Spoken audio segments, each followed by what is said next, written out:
ഓം ശാന്തി. 1/7/2024. ഇന്നത്തെ മുരളിയുടെ main points. മധുരമായ കുട്ടികളെ, ശാന്തിധാമം പാവന ആത്മാക്കളുടെ വീടാണ്. ആ വീട്ടിലേക്ക് പോകണമെങ്കിൽ സമ്പൂർണ്ണ പാവനമാകൂ. തിരിച്ചു വീട്ടിലേക്ക് പവിത്ര ആത്മാക്കൾക്ക് മാത്രമേ പോകാൻ സാധിക്കൂ. എന്തുകൊണ്ടെന്നാൽ എങ്ങനെയാണോ വന്നത് അതുപോലെയാണ് തിരിച്ചു പോകേണ്ടത്. അങ്ങനെ തിരിച്ചു കൊണ്ടുപോകാൻ വേണ്ടിയാണ് ബാബ ഇപ്പോൾ വന്നിരിക്കുന്നത്. 2 തരത്തിൽ പവിത്രമാകാം.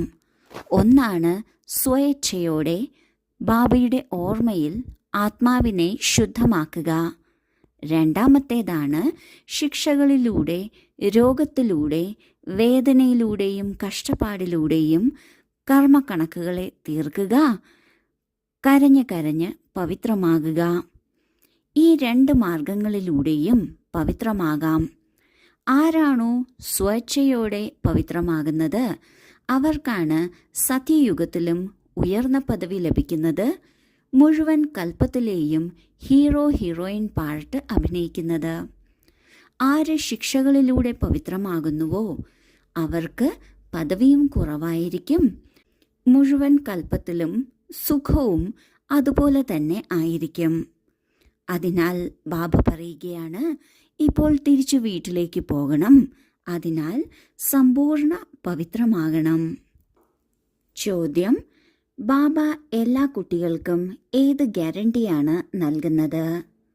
ഉത്തരം: മധുരമായ കുട്ടികളെ, നിങ്ങൾ എന്നെ ഓർമ്മിക്കൂ. എങ്കിൽ ഗ്യാരണ്ടി നൽകുകയാണ്, ഒരു ശിക്ഷയും ഇല്ലാതെ നിങ്ങൾക്ക് എൻ്റെ വീട്ടിലേക്ക് പോകാം. ഒരു ബാബയോട് ഹൃദയം വയ്ക്കൂ. ഈ പഴയ ലോകത്തെ കണ്ടുകൊണ്ടും കാണാതിരിക്കൂ. ഈ ലോകത്തിലിരിക്കെ പവിത്രമായി കാട്ടൂ. എങ്കിൽ ബാബ നിങ്ങൾക്ക് വിശ്വത്തിൻ്റെ അധികാരം തീർച്ചയായും തരും. ബാബ നമ്മൾ കുട്ടികൾക്ക് എന്ത് ഉറപ്പാണ് തരുന്നത്? ബാബ പറയുന്നു, ബാബയെ ഓർമ്മിക്കുകയാണെങ്കിൽ ഒരു ശിക്ഷയും അനുഭവിക്കേണ്ടി വരില്ല. നേരത്തെ പറഞ്ഞതുപോലെ 2 തരത്തിൽ പവിത്രമാകാം. അതിലെ എളുപ്പവഴിയാണ് ബാബയെ മാത്രം ഓർമ്മിക്കുക. ആ ഓർമ്മയിലിരുന്നിരുന്ന് ആത്മാവ് ശുദ്ധമാകുന്നു, കർമ്മക്കണക്കുകൾ തീരുന്നു.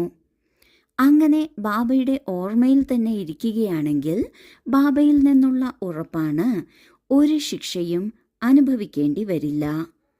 ബാബയെ തന്നെയാണ് ഓർമ്മിക്കേണ്ടത്.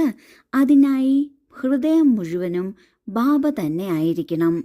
അല്ലാതെ അവിടെ കുറച്ച്, ഇവിടെ കുറച്ച്, ഇവർക്ക് കുറച്ച്, അവർക്ക് കുറച്ച്, അങ്ങനെ പകുത്ത് കൊടുത്ത് ബാക്കിയുള്ളതല്ല ബാബയ്ക്ക് കൊടുക്കേണ്ടത്. ഈ പഴയ ലോകത്തെ കണ്ടുകൊണ്ടും കാണാതിരിക്കണം. പഴയ ലോകമാണെങ്കിലും അതിൻ്റെ പുറമേയുള്ള ആർഭാടം വളരെ ആകർഷണമാണ്. ഈ ആകർഷണത്തിൽ നാം പെട്ടുപോകരുത്. ഈ ലോകത്തിൽ തന്നെയാണ് ഇരുന്ന് പവിത്രമാകേണ്ടത്. തീർച്ചയായും ഈ ലോകം അപവിത്രത കൊണ്ട് നിറഞ്ഞിരിക്കുകയാണ്. എന്നിരുന്നാലും പവിത്രമാകേണ്ടത് ഈ അപവിത്രതയുടെ ഇടയിൽ ഇരുന്ന് തന്നെയാണ്. അതിന് മൂല്യം കൂടുന്നു. ഇപ്രകാരം നമ്മൾ ഒരു ബാബയെ തന്നെ ഓർമ്മിച്ച് പഴയ ലോകത്തെ കണ്ടുകൊണ്ടും കാണാതെ ഈ പഴയ ലോകത്തിലിരിക്കെ തന്നെ പവിത്രമായി കാട്ടുകയാണെങ്കിൽ ബാബ നമുക്ക് വിശ്വത്തിൻ്റെ ചക്രവർത്തി പദവി തീർച്ചയായും തരും. ധാരണയ്ക്കുള്ള മുഖ്യസാരം: 1. ബാബയുടെ സ്നേഹിയാകുന്നതിന് പൂർണ്ണമായും ദരിദ്രരാകണം. ദേഹത്തെ തന്നെ മറന്ന് സ്വയം ആത്മാവെന്ന് മനസ്സിലാക്കുക എന്നത് തന്നെയാണ് ദരിദ്രമാകുക. ബാബയിൽ നിന്ന് വലുതിലും വലിയ പ്രൈസ് എടുക്കുന്നതിന് സമ്പൂർണ്ണ പാവനമായി കാട്ടണം. 2. തിരിച്ചു വീട്ടിലേക്ക് പോകണം. ഇതിനായി പഴയ ലോകത്തിൽ ഹൃദയം വയ്ക്കരുത്. ഒരു പ്രിയതമനോട് മാത്രം ഹൃദയം വയ്ക്കണം. ബാബയെയും രാജധാനിയെയും ഓർക്കണം. ആദ്യത്തെ പോയിന്റിൽ ബാബ പറയുന്നു, ബാബയുടെ സ്നേഹിയാകുന്നതിന് പൂർണ്ണമായും ദരിദ്രനാകണം. പൂർണ്ണമായും ദരിദ്രനെന്നാൽ സ്വന്തമായി ഒന്നും തന്നെ ഇല്ലാത്തവരാണ്.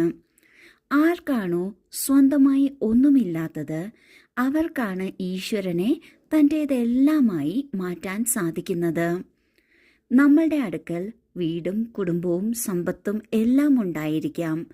എന്നാൽ അതെല്ലാം ബാബയുടേതാണ്, ബാബ സൂക്ഷിക്കാൻ ഏൽപ്പിച്ചതാണ് എന്ന് മനസ്സിലാക്കുകയാണ് എങ്കിൽ നാം എല്ലാത്തിൻ്റെയും നടുക്കിരുന്നും ദരിദ്രനാകാൻ സാധിക്കും.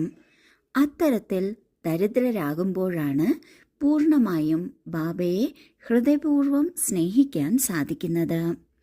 അതിനോടൊപ്പം ബാബയിൽ നിന്ന് ഏറ്റവും ഉയർന്ന പ്രൈസ് എടുക്കുന്നതിന്, ഏറ്റവും ഉയർന്ന പ്രൈസ് എന്നാൽ ഏറ്റവും ഉയർന്ന പദവിയാണ്, ആ നമ്പർ 1 പദവി എടുക്കുന്നതിന് സമ്പൂർണ്ണ പാവനമായി കാട്ടണം. രണ്ടാമത്തെ പോയിന്റിൽ ബാബ പറയുന്നു, ഇപ്പോൾ തിരിച്ച് വീട്ടിലേക്ക് പോകാനുള്ള സമയമാണ്. അതിനാൽ ഈ പഴയ ലോകത്ത്, പഴയ ലോകമാണെങ്കിലും തിളക്കമുള്ള ലോകമാണ്, ആർഭാടം നിറഞ്ഞ ലോകമാണ്. ഈ ആർഭാടം നിറഞ്ഞ ലോകത്തിൽ ഒന്നിലും നമ്മുടെ ഹൃദയം വെക്കരുത്. ഒരു പ്രിയതമനെ തന്നെ ഓർമ്മിക്കണം, ഒരു പ്രിയതമനെ മാത്രം ഹൃദയത്തിൽ വയ്ക്കണം. ഒപ്പം നമ്മൾക്കാരാണുള്ളത്, നമ്മൾക്ക് എന്താണ് ലഭിക്കാൻ പോകുന്നത്, ഇവ രണ്ടും ഓർമ്മിക്കണം. വരദാനം: ബ്രാഹ്മണ ജീവിതത്തിൽ സദാ ചിയർഫുള്ളും കെയർഫുള്ളുമായ മൂഡിലിരിക്കുന്ന കമ്പൈൻഡ് രൂപധാരിയായി ഭവിക്കട്ടെ. ഏതെങ്കിലും പരിതസ്ഥിതിയിൽ പ്രസന്നതയുടെ മൂഡ് പരിവർത്തനമാകുന്നുവെങ്കിൽ അതിനെ സദാകാലത്തെ പ്രസന്നത എന്ന് പറയില്ല. ബ്രാഹ്മണ ജീവിതത്തിൽ സദാ ചിയർഫുള്ളും കെയർഫുള്ളുമായ മൂഡായിരിക്കണം. മൂഡ് മാറരുത്. എപ്പോഴാണോ മൂഡ് മാറുന്നത് അപ്പോൾ പറയുന്നു, എനിക്കല്പം ഏകാന്തത വേണം, ഇന്നെൻ്റെ മൂഡ് അങ്ങനെയാണ്. മൂഡ് മാറുന്നത് ഒറ്റയ്ക്കാകുമ്പോഴാണ്. സദാ കമ്പൈൻഡ് രൂപത്തിലിരിക്കുകയാണെങ്കിൽ മൂഡ് ഒരിക്കലും മാറില്ല. സദാ ബാബയോടൊപ്പം കമ്പൈൻഡായി ഇരിക്കുകയാണെങ്കിൽ ഒരിക്കലും ഒറ്റയ്ക്കാണ് എന്നൊരു ഫീലിംഗ് വരില്ല. എല്ലാ കാര്യങ്ങളിലും ബാബയുടെ പങ്കാളിത്തവും ബാബയുടെ കൂട്ടുകെട്ടും നാം അനുഭവിച്ചുകൊണ്ടിരിക്കും. ഈ അനുഭവമുണ്ട് എങ്കിൽ സദാ ചിയർഫുള്ളായിരിക്കാനും സാധിക്കും, എന്നാൽ കെയർഫുള്ളായിരിക്കാനും സാധിക്കും. ഇത് 2 വിരോധാഭാസമായ കാര്യങ്ങളാണ്. എന്നാൽ രണ്ടും നമ്മുടെ ജീവിതത്തിൽ വേണം.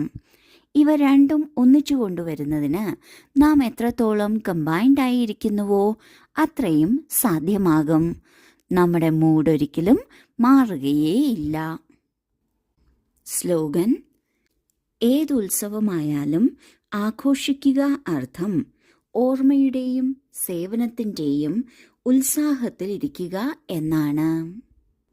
ഈ സംഗമയുഗത്തിൽ ഏതുത്സവം നാം ആഘോഷിക്കുകയാണ് എങ്കിലും അതിനർത്ഥം നാം ഓർമ്മയുടെയും സേവനത്തിൻ്റെയും ബാലൻസ് വയ്ക്കുന്നു എന്നാണ്. ഓർമ്മയിലും അതേ ഉത്സാഹമുണ്ട്, സേവനത്തിലും അതേ ഉത്സാഹമുണ്ട് എന്നാണ് അതിനർത്ഥം. ഓം ശാന്തി.